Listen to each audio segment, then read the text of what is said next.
Hi, I'm Myra Kornfeld. I'm a chef instructor at the Natural Gourmet Institute in New York City. I'm doing a recipe for chicken noodle soup with chicken tenderloin. In today's version, I'm going to do it with chicken on the bone, which is a little bit slower and a little bit more flavorful, but I'll explain how to do the quick version as well. Here's my ingredients. I'm starting with about 3 pounds of thighs that I've skinned, and they're on the bone. I also have here some garlic, salt, thyme, some chopped onions, celery, carrots, and parsnip. I have here my egg noodles, dill, and I'm adding a green at the end, and this one is tatsoi. I'm starting with 7 cups of a good homemade broth. I love homemade chicken stock. Not only does it give that great homemade flavor, but it has all kinds of nourishing properties. It's got a lot of minerals, such as calcium, and it really is great for the digestion. Now, if you don't have a homemade stock, purchase a good organic variety and make sure it's low sodium because you want to control how much salt you put in your soup. So I am adding here my thighs. I skin them because that way there won't be any fat going into it, and I want to be able to eat this right away.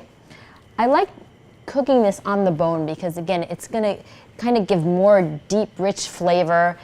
And also then, when I pull the meat off the bones, I have some bones for a future stock. To this pot, which I'm cooking at very low heat, I'm barely letting it reach a bubble. I'm just going to poach it.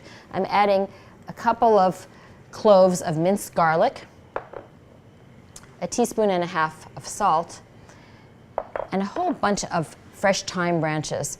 By the time this cooks in about a half hour, the thyme will have dispersed very evenly into the soup. This chicken has been poaching very slowly for a half hour, very gently, just barely any bubbles going.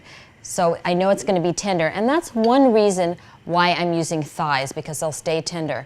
Now notice when I took out that piece of chicken, some of the thyme branches are coming out, and that's great because I want to remove those right now. And I'm just going to put these in a little bowl, and when it's cool enough, I will shred the meat off the bone. Meanwhile, here's all my thyme branches. All of the thyme has made its way into the soup, so I didn't have to strip in the beginning, which is great. One more piece.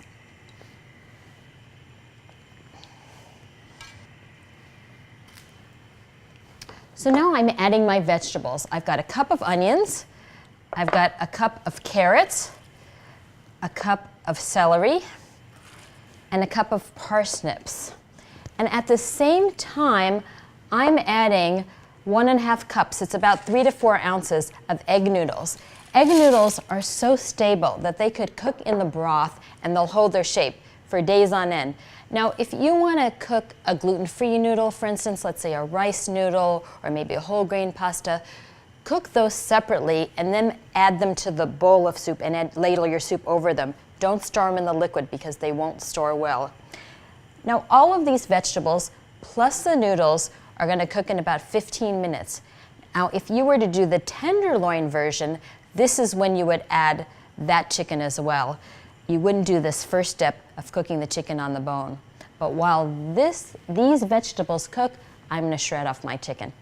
I've been shredding the chicken off of the bone here. Now, I like really chunky chicken soup, so I'm kind of making my pieces kind of large, but if you like them smaller, feel free to tear them up more or even chop them up.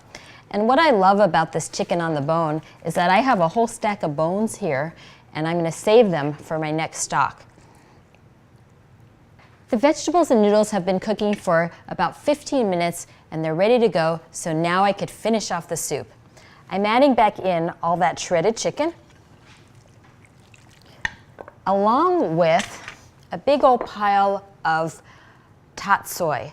Now, tatsoi is a green that's kind of like bok choy. It looks so beautiful at the market, I couldn't resist. But you could use all kinds of greens, spinach, Swiss chard, arugula, watercress. Now, if you want to make this look really fresh and you're not going to eat it till the next day, then put in your greens at the last possible moment. But you can see that the hot liquid is enough to wilt these greens in just about a minute.